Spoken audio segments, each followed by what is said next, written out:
He vuelto. Saludos gente, bienvenidos a Uno de Dos. Yo soy uno y el que no veis es dos. Lo sé, llegamos muy tarde a la fiesta, pero ya estamos aquí para retumbar la tierra con el vídeo que le mostraréis a vuestros familiares y amigos cuando os digan que no han entendido el final de Shingeki no Kyojin. Primero que nada, explicaros que este vídeo no es una reacción a la nueva película, esto es un superanálisis del final y todos aquellos eventos o situaciones relacionados con este. Así que no importa si habéis visto ya la película o no, os sirve igualmente para tenerlo todo bien fresquito. Lo subimos así porque justo en el estreno voy a estar ausente unos cuantos días, así que tan pronto como pueda verla, subiremos la reacción. Y ahora, para los nuevos que no quieran perder el tiempo, preparaos para entenderlo todo, gente. Las motivaciones de Ymir, el funcionamiento de los caminos del poder titán, los cambios que Eren realiza en el pasado y un largo etcétera que iremos hilando de a poco, así como una aclaración que servirá para desmontar un par de teorías tan extendidas como erróneas. Pasada este minuto ahora mismo y disfrutad del análisis. Para todos los demás, ¿cómo estáis, gente? Espero que muy bien, de todo corazón.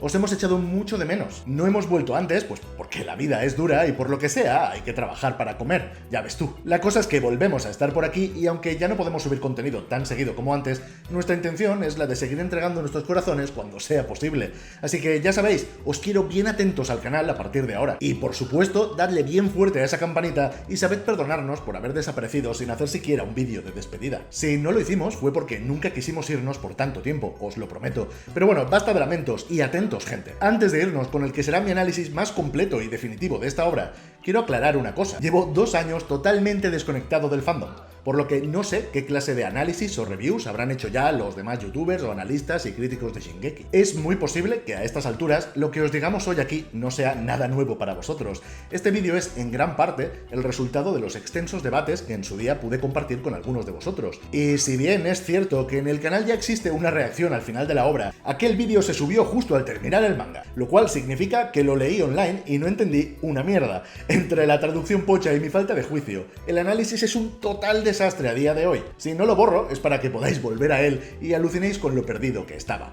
Por ello, me disculpo. Pero os aviso ya, esta vez venimos con los deberes hechos. Tras dedicar muchas horas, pero muchas, a unir las piezas del puzzle, os traemos un análisis minucioso y bien contrastado. Nada de teorías y mucho menos desinformación. En fin, esto es Uno de Dos, y hemos vuelto para entregaros calidad. ¡Empezamos!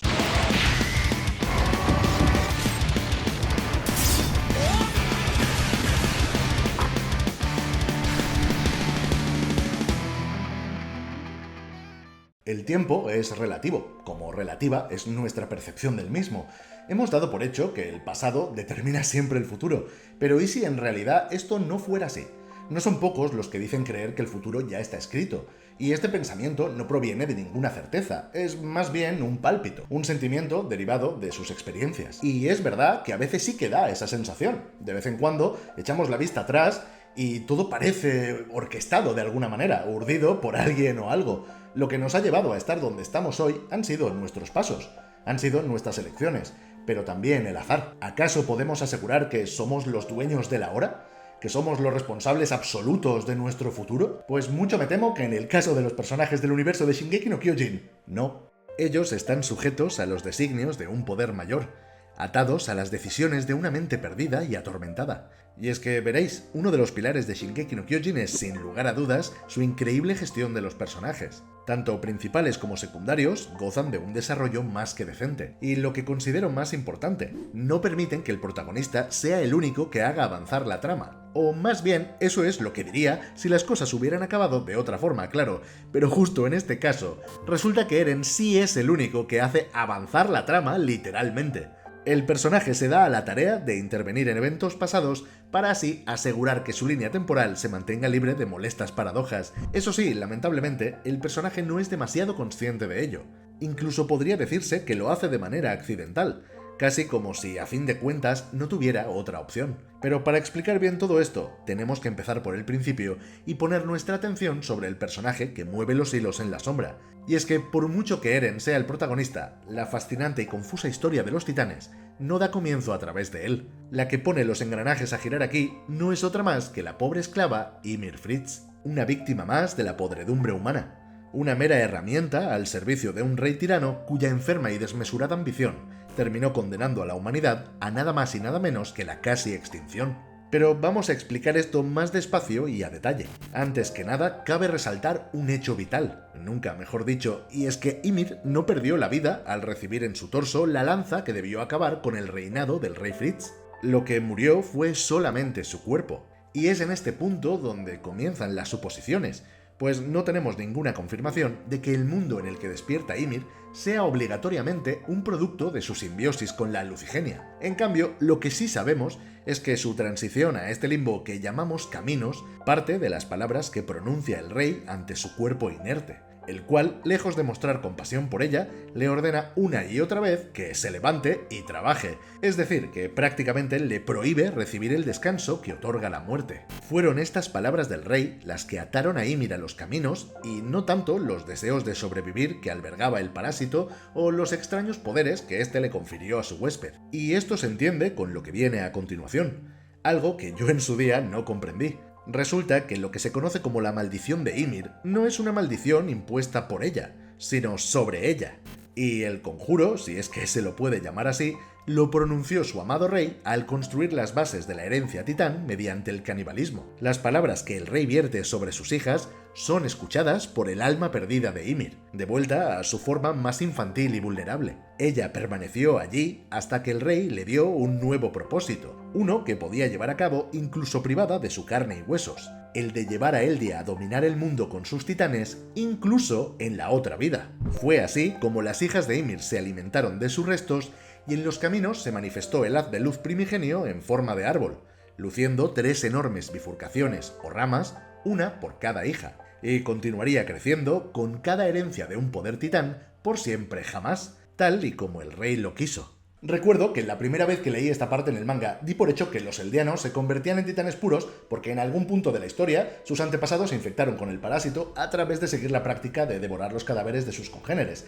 Pero en absoluto, parásito solo hay uno, y además sabemos que los marleyanos también intentaron convertirse en titanes en repetidas ocasiones, cosa que no pudieron lograr porque simplemente no descendían de eldianos. Y es por esto mismo por lo que antes puse en duda que los caminos fueran obra de la Lucigenia. Resulta que Ymir se mueve por sí misma, es decir, que es su voluntad la que mantiene los caminos y no la del parásito.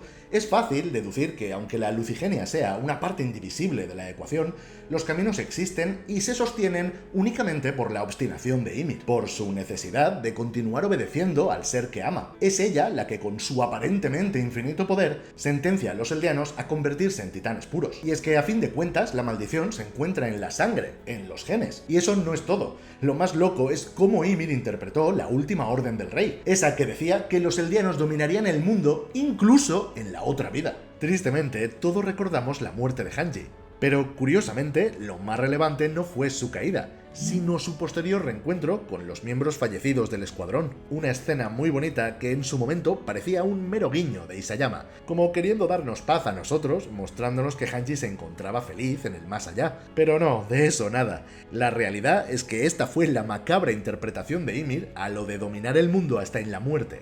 No dejar que nadie se vaya. Ymir los convertía a todos en fantasmas, en seres idénticos a ella, pero sin el poder de detenerla, claro. Aunque aquí hay un matiz.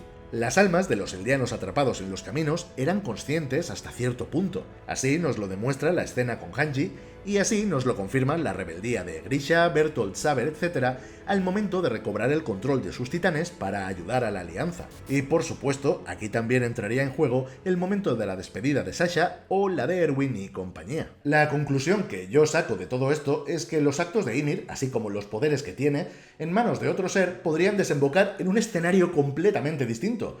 Las normas que rigen el poder titán no son tales. Realmente no hay reglas rígidas e inflexibles.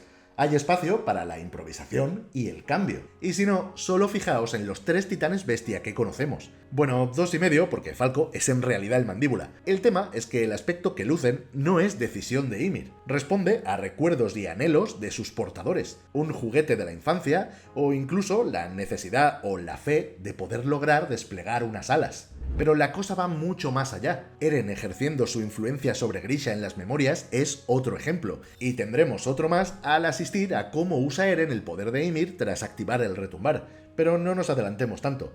Ha llegado la hora de poner atención al momento culmen de esta obra, el abrazo de Eren a Ymir. De nuevo, una acción de libre albedrío al margen de esas supuestas normas de las que hablaba Zeke. Una anomalía que rompe el hechizo. Un acto de amor, de liberación. Aquello que ningún portador anterior del Titán Fundador quiso hacer a lo largo de 2000 años. Ni Frida ni Karl Fritz. Aunque, a decir verdad, es posible que nadie hubiese podido sacar a Ymir de su trance hasta la llegada de Eren. Pues la realidad es que no fue él, con sus propios actos, el causante de su liberación. Fue Mikasa involuntariamente, pero ya llegaremos ahí. Lo importante ahora es que con este abrazo, los dos títulos más polémicos que jamás hayan tenido un par de capítulos de ninguna serie se entrelazan y nos vuelan la cabeza. Atendiendo a cómo Isayama lo hace en el manga, el primer capítulo de la obra se titula A ti, 2000 años en el futuro. Como todos sabéis, esto hace referencia al sueño que tiene Eren bajo el árbol. Un sueño premonitorio que en el anime es muy distinto a como es en el manga. Desde luego, en ambas adaptaciones queda claro que Eren ha visto el pasado, o el futuro, o ambos, pero es solo en el manga donde se aprecia el tremendísimo spoiler que nadie vio venir hasta el final de la obra.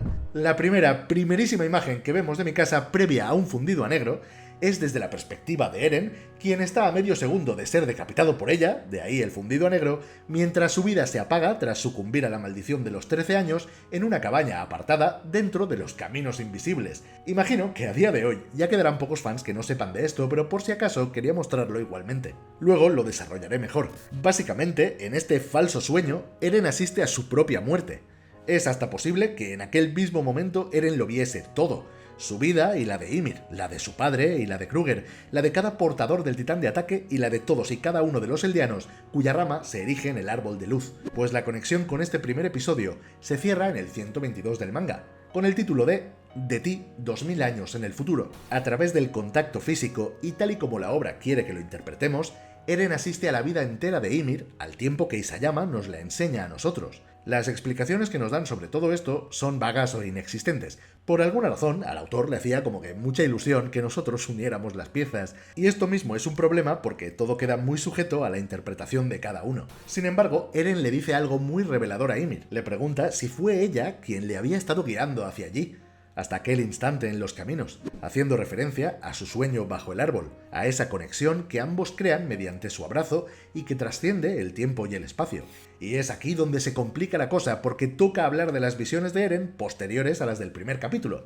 Es decir, el infame momento en el que este le da el beso a la mano de Historia. Mirad, gente, se ha teorizado mucho al respecto y yo no quiero ir en contra de nadie, al menos a priori, así que lo que haré será daros pruebas y contrastarlas para que lo veáis por vosotros mismos. Lo que mucha gente entendió fue que tras besar la mano de Historia, Eren vio todo su futuro. Aquí debo señalar que lo que Eren ve es aparentemente lo que su yo del futuro quiere mostrarle. En efecto, es así de confuso. Más tarde ahondaremos más en esto porque la cosa tiene truco. Por ahora solo saber que en control del poder de Ymir o el titán fundador, Eren influencia muchos eventos del pasado, algunos de ellos los que él mismo vivió, como en este caso de la visión con Historia. Con esto aclarado, prosigo. Este supuesto en el que Eren ve todo su futuro se cae por su propio peso. Hay muchos momentos en los que el personaje demuestra no saber lo que causarán sus acciones. Por poner un ejemplo muy claro, tras visitar las memorias de Grisha junto a su hermano, Eren trata desesperadamente de liberarse de las cadenas impuestas por Zeke, tras este decirle específicamente que aunque hubiera visto lo que le deparaba el futuro, no lo había visto todo y por tanto no sabría cómo escapar, a lo que Eren responde con desesperación genuina, mostrando no tener ni idea de qué hacer a continuación. En general hay varios momentos así. Hay otra escena justo antes de activar el retumbar en la que Eren trata de detener a Zeke cuando este grita para transformar en titanes puros a los que habían ingerido el vino con su fluido espinal. Y ya en este punto, ¿para qué molestarse o por qué reaccionar así si el personaje ya sabía que era inevitable? Ciertamente, en su conversación final con Armin, Eren explica cómo su mente se encontraba hecha pedazos a causa del poder del titán fundador, pues este lo forzaba a experimentar simultáneamente el pasado, presente y futuro, por lo que si su nivel de confusión era tan abrumador, que lo era, sí que podría darle cierta validez a esta opción. Sería como si, pese a saber lo que iba a ocurrir, una parte de él se negase a aceptarlo y luchara en su contra. Sin embargo, la realidad es que al momento de besar la mano de Historia, Eren no recibió ninguna visión enviada por su yo del futuro, al menos no directamente. Me explico. Durante el paseo que se marcan los hermanos Jäger por las memorias de su padre, y más específicamente en el momento concreto en el que Grisha es capaz de ver la figura de Zeke, el doctor le revela a su hijo mayor que el Eren del futuro, o sea, el Eren que posee o comparte el poder de Ymir, le mostró visiones del fin del mundo, o lo que es lo mismo, le mostró el retumbar. Tal y como Grisha explica, Eren no se lo enseñó absolutamente todo, sino que seleccionó las visiones necesarias para empujarlo a recuperar el titán fundador de manos de los Reyes. O eso es al menos lo que Grisha interpretó. Partiendo de estos datos, podemos irnos de vuelta a los días previos a la coronación de Historia. Os recuerdo que en aquellos momentos Eren se encontraba encerrado en una celda reviviendo las vidas de los anteriores portadores del titán de ataque. Es ahí cuando nosotros pudimos conocer el pasado de Grisha y a Eren Kruger. Como decía, para entonces Eren ya se hallaba sumido en el despertar de las memorias o recuerdos almacenados en el titán de ataque. El tipo estaba desbloqueando información sin parar, y es durante este periodo cuando se da lugar la coronación. Y a ver, gente, es tan fácil como irse al capítulo 90 del manga y seguir las pistas de forma lógica, pues la memoria que se activa en Eren tras besar la mano de Historia es la parte que este no pudo terminar de ver en la cueva de cristal cuando hizo contacto físico con la familia real por primera vez. En aquel entonces, Eren vio cómo su padre masacraba a los Reyes y se comía a Frida, pero esta vez el personaje asiste a lo mismo que nosotros vimos junto a Eren y Zeke en Los Caminos. Lo que Eren ve tras besar la mano de Historia es a su versión de pelo largo de algún momento en el futuro, forzando a su padre a retomar el fundador. Y es así como, además de verse en su versión papucho, Eren accede a la visión del retumbar que el Eren con el poder del fundador le mostró a Grisha. Ya sé que es muy confuso, lo sé, pero esto es un hecho, no es debatible.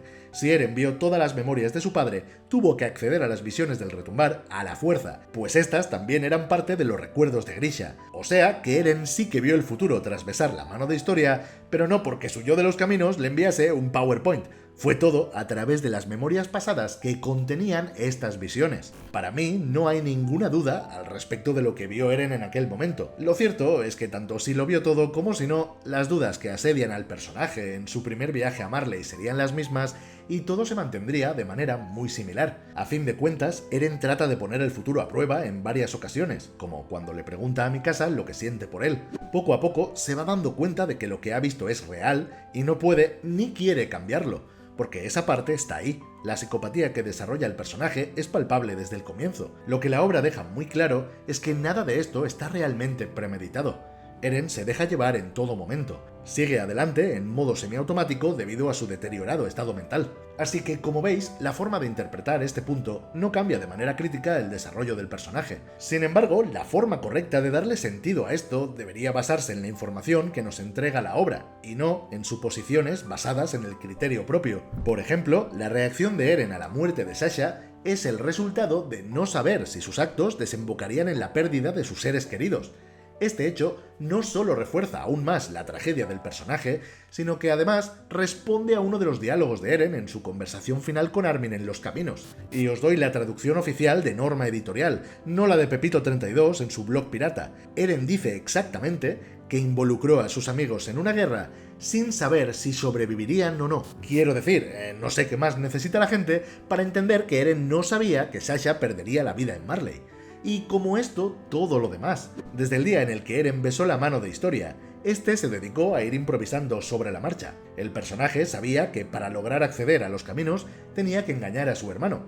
Prefirió eso a acortar la vida de Historia forzándola a comerse a Zeke, y así, siguiendo siempre hacia adelante, llegó al futuro inevitable que vio en las memorias de su padre. Un futuro cuyo resultado, por cierto, sí conocía. Y esto es muy pero que muy importante, pues de vuelta a la conversación final con Armin, las palabras de Eren son que este sabía con certeza el resultado que produciría la decisión de Mikasa. Esto hace referencia a cuando Eren le habla a Armin acerca de Ymir y de cómo la maldición se originó a causa del amor que ésta sentía hacia el rey eldiano de hacía 2000 años. Aquí, Eren le comparte a su amigo que Ymir había estado esperando todo aquel tiempo por alguien que pudiese liberarla, salvarla de su absurda y enfermiza forma de amar, y es ahí donde entra a jugar la Ackerman. Para entender bien esto, debemos volver al momento en el que Eren abraza a Ymir, pues es al fundirse en un solo ser cuando Eren es capaz de ver el pasado de la esclava. Sin embargo, lo que no se nos muestra directamente es que en este instante Ymir hace lo propio con Eren.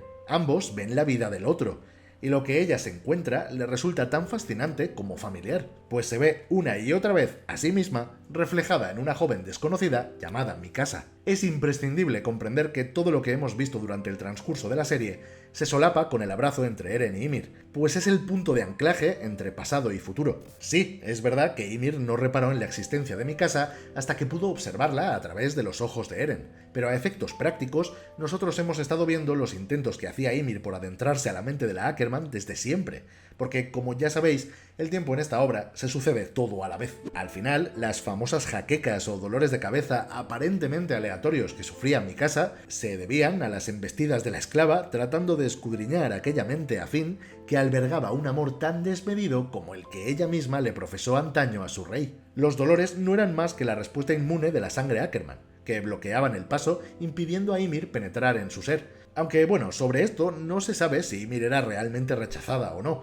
lo único que es seguro es que su presencia provocaba aquella reacción en Mikasa. Y así lo confirma el personaje en su encuentro con la fundadora de vuelta a la isla. Recuperando el hilo del asunto, de esto acaba tratando todo al final. La realidad es que nadie podía liberar a Ymir excepto ella misma. Gracias a entablar contacto con Eren, Ymir se vio en un espejo y sintió curiosidad. El impacto que le causó Mikasa fue lo suficientemente poderoso como para legar su poder a Eren e incluso luchar a favor de su causa.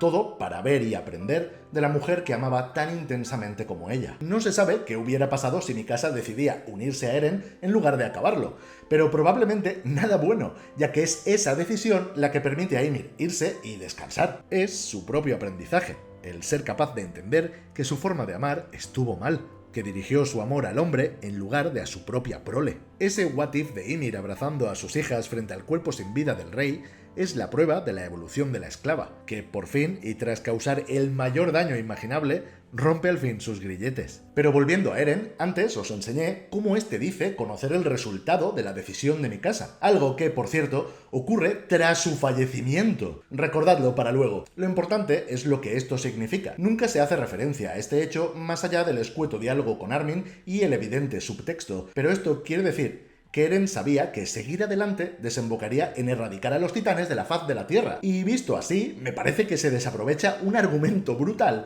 para justificar sus actos, porque sí, bajarse al 80% de la vida en el planeta es una barbaridad increíble, pero ¿acaso no hubiera terminado por ocurrir algo similar si la maldición seguía vigente? El plan de la eutanasia hubiera desequilibrado la balanza a favor de Marley, colocando a la facción en una posición de poder absoluto con el extremismo como bandera. Vamos, el sueño húmedo del amigo Adolfo, o sea, que ya ni por salvar a los eldianos de la isla, gente. El resultado general hubiera sido penoso a futuro. Viéndolo así, quizá el retumbar sea, de hecho, un desenlace incluso mejor. Al final, Eren sí que consigue acabar con todos los titanes, y en el proceso elimina la posibilidad de que alguna facción se haga con la supremacía.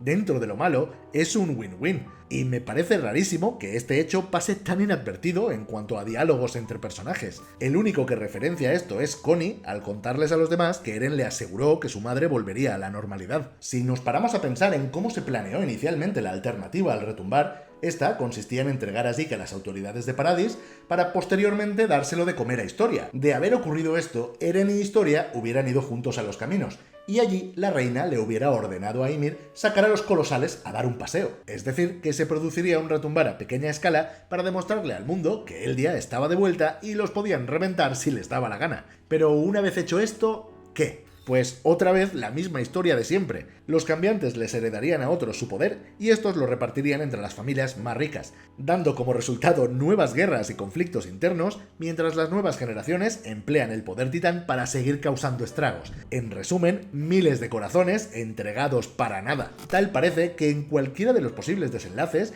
el genocidio masivo se encuentra en el menú. Lo que no sabemos es si viene de aperitivo, de primer plato o de postre, pero llegar, llega. Y este es un hecho innegable. A Eren se le presentó la oportunidad de cerrar el ciclo y, en mi opinión, debió hacerse mucho más énfasis en ello. Está muy bien haber visto tanto sus oscuros deseos de arrasar la Tierra como sus buenas intenciones en lo relativo a procurarles un futuro a sus amigos, pero falta la pieza más relevante: librar al mundo de los titanes. Pero bueno, como sea, lo siguiente en la lista es explicar los cambios en la historia que provoca el Herensio, una de las cosas más what the fuck que tiene la obra y que nos llegó aparentemente de la nada, dejándonos con el culo torcido. Pero como casi todo en esta serie, si juntas las migas de pan que fue dejando el autor, la cosa cobra sentido, aunque sigue siendo una fumada. Partamos de lo más gráfico, el momento en el que Eren le revela a Armin que él fue el causante de la muerte de su propia madre.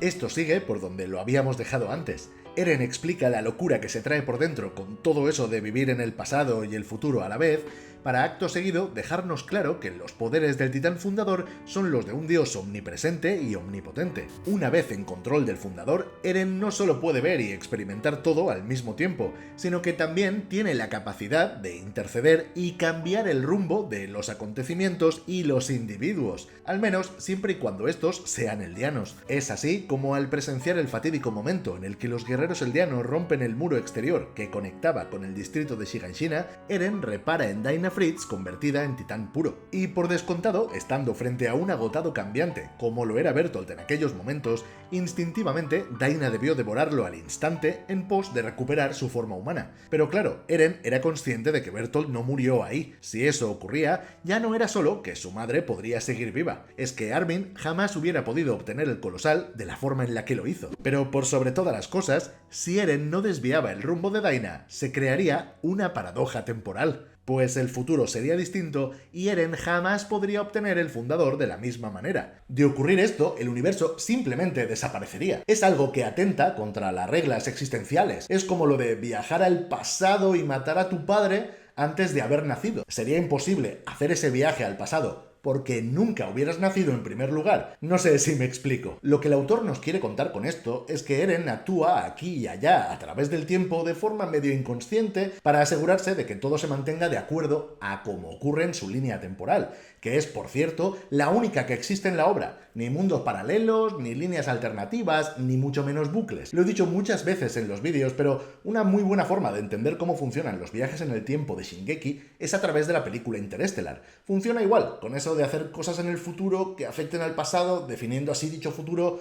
Loquísimo. Como digo, Eren está obligado a hacer que las cosas ocurran como él las vivió, y por eso siente culpa al comprender que fue su intervención la que lo empujó a desear destruir a todos los titanes a través de provocar el asesinato de su madre. ¿Pero es esto lo único que le hemos visto hacer a Eren en el pasado? En absoluto. Esto es solo el principio. ¿Os acordáis de cuando Eren Kruger le dijo a Grisha aquello de «protege a Armin y mi casa»? Pues mirad este frame que solo sale en el anime porque ese de ahí no es el búho, es Eren. Y esas palabras en realidad las pronunció él. Daos cuenta de lo pensado que tenía todo esto Isayama. Esto ocurre como en el capítulo 90 o así del manga. No sé cuál exactamente, pero cerquita. Ya sabiendo lo de Daina, es muy obvia la intervención del Eren fundador en este evento. Por supuesto, mostrarle el retumbar a Grisha también entraría en la lista. Y gente, no quiero ponerme a especular sobre esto porque la cantidad de pequeños cambios o alteraciones que pudo haber provocado Eren son infinitas. Lo único que quiero añadir como un pequeño extra es esta imagen perteneciente al capítulo 130 del manga. Aquí se nos muestran una serie de imágenes fragmentadas de las vivencias de Eren, siempre desde su perspectiva. Tenemos el momento en el que le dijo a sus amigos que los quería, o incluso cuando su cabeza sin cuerpo estaba por aterrizar sobre la mano de su hermano, pero hay un panel curioso con Falco como protagonista. Seguro que a muchos os suena, y como ya sabéis, Eren, siendo fan de la libertad, empleó a las aves para surcar los cielos y navegar por los distintos momentos temporales. Es así como hizo la conexión con Armin en el barco, por ejemplo, y es así también como observó a Falco, quien antes de ser salvado por su hermano Colt, alzó su mano en dirección al ave que sobrevolaba el campo de batalla, es decir, Eren infiltrado mirándolo desde lo alto. Curioso que en el anime incluyeran un diálogo poco después de esto, en el que Falco dice haber soñado que volaba cargando una espada o algo así, directa referencia al equipo de maniobras. Pero Falco aún no era un titán cambiante. ¿Acaso fue cosa de Eren? Porque antes yo pensé que como estaba destinado a convertirse en el mandíbula, quizá esa era una memoria de la falsa Ymir, la Pecosita. Es un dato curioso. Por cierto, aquí hay un tremendo spoiler del momento en el que Eren redirige al titán de Daina Fritz para que no se coma a Bertholdt. ¿Veis esta pequeña imagen en la que se ve la cara de Bertholdt, verdad? De nuevo, repito, esta es la perspectiva de Eren. Y es que en este momento Eren no está viendo a Bertholdt desde sus propios ojos directamente, sino que lo está haciendo desde los ojos de Daina. Para ir terminando con Eren, me gustaría tratar el cierre que tiene el personaje con sus amigos. la conversación con Armin y los demás. Sigo pensando que es una cagada épica no haber mostrado todas las interacciones con Reiner, Jan y compañía, pero al menos la que tiene con Mikasa es increíble. Y es otra cosa que en su momento no entendí en lo absoluto.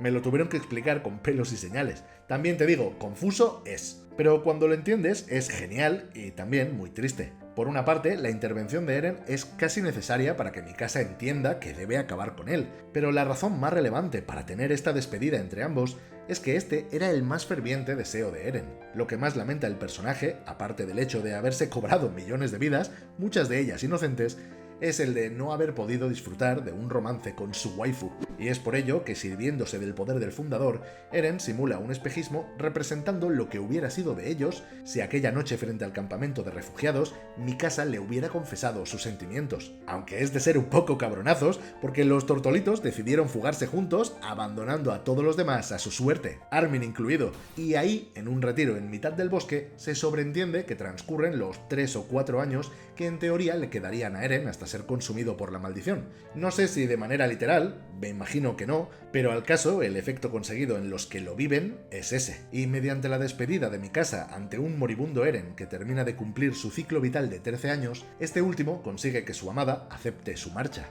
Logra que Mikasa haga las paces con la ineludible realidad, y solapándose con lo acontecido en el mundo real, la Ackerman termina el trabajo al mismo tiempo que besa por última vez a Eren, tanto en el interior de la boca de su colosal, como en el porche de la cabaña en la que disfrutó de una vida feliz junto al amor de su vida, aquella que el destino les negó y que Eren quiso entregarle como regalo de despedida. Y con esta última imagen de Mikasa vibrando en sus retinas, Eren despierta de su sueño bajo el mismo árbol que en el futuro predestinado albergará sus restos durante cientos de años. Y es esto mismo lo que nos queda por hablar. En la escena en la que Mikasa se encuentra junto a la tumba de Eren esperando por la llegada de Armin y compañía, esta atraviesa un momento de quiebre. Habían pasado ya 3 años desde la muerte de Eren, y la pobre no muestra signos de haber superado su pérdida. Más bien al contrario. A medida que las lágrimas recorren su rostro al desear poder verle de nuevo, la bufanda, el nexo de unión entre ambos, la prueba de su amor, se desliza abandonando su cuello. Es fantástico cómo Isayama logra transmitir tanto con tan poco. A estas alturas, ese pedazo de tela ha adquirido ya tanto valor emocional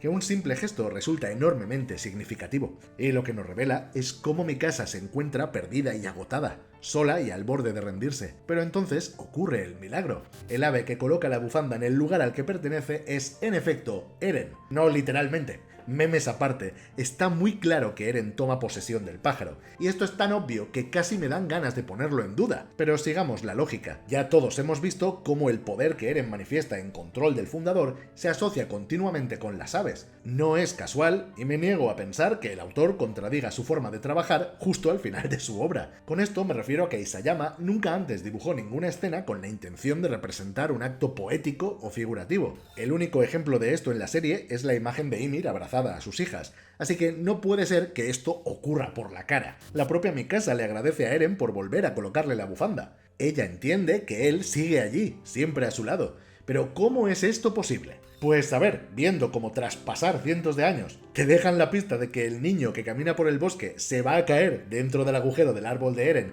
que casualmente se ha convertido en el mismo árbol en el que se hallaba la Lucigenia cuando se cayó Ymir, quiero decir, ¿cuál es la duda de que aquí está pasando algo raro? ¿Recordáis que hace un ratito os dije que el hecho de que Eren supiese que los titanes iban a desaparecer implicaba que éste conocía un dato posterior a su muerte? Si algo hemos aprendido de lo que pasó con Ymir es que en este universo la muerte no es el final. La esclava se ancló a los caminos y permaneció allí durante 2000 años, y no estaba atrapada. Su liberación consistió en dejar de obedecer los deseos del rey, pero se fue cuando ella quiso. Tened esto muy claro, así que ¿por qué hay que dar por hecho que lo de Eren no sigue un patrón parecido? Pensadlo bien, él ya estaba en los caminos cuando murió, y si pudo permanecer allí con la intención de esperar a Mikasa y velar por ella. En los caminos todo es posible, el límite lo pone la imaginación del usuario. Como ya expliqué al inicio del vídeo, no es para nada improbable que Eren haya desarrollado un poder radicalmente diferente al que empleó Ymir. Lo que vemos al final con el niño y el árbol puede significar varias cosas, pero yo las he reducido a 2. la existencia de una nueva Lucigenia nacida de los restos de Eren, o bien la permanencia del mismo en los caminos. Obviamente, no puedo saber las razones que llevarían a Eren a seguir ahí, evidentemente, así que me quedo con la primera hipótesis. Lo que tengo claro es que esto no ha terminado todavía. Quizá el autor quiso dejar una puerta abierta para continuar su obra en el futuro, o quizá solo quiso trolearnos una última vez. Eso ya no podemos saberlo. Veréis, gente, no os voy a negar que hay varias cosas en este final que no terminan de gustarme. Ya os he mencionado algunas, pero lo cierto es que no me molestan tanto los hechos como la manera que tiene el autor de exponerlos o explicarlos. Isayama evita deliberadamente entregarnos toda la información, y en parte lo respeto por ello. No obstante, sí opino que el argumento peca de ser demasiado rebuscado en varios puntos, sobre todo en lo que respecta al tema de los viajes en el tiempo y demás cosas del estilo. Es muy difícil hacer funcionar la narrativa cuando incluyes ese tipo de elementos de ciencia ficción. Pese a todo, tras analizarlo bien, no deja de parecerme muy interesante, y aunque no creo que sea perfecto, ni mucho menos,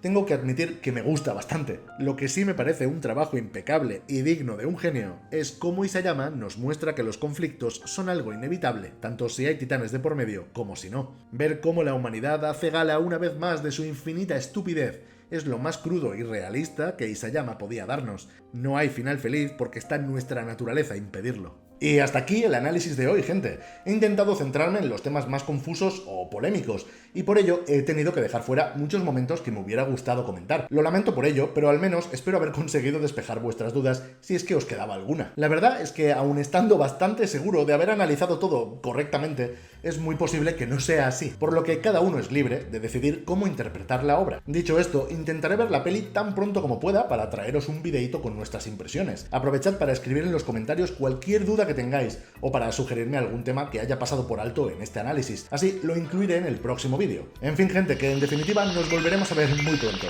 Muchas gracias, como siempre, y ¡chao!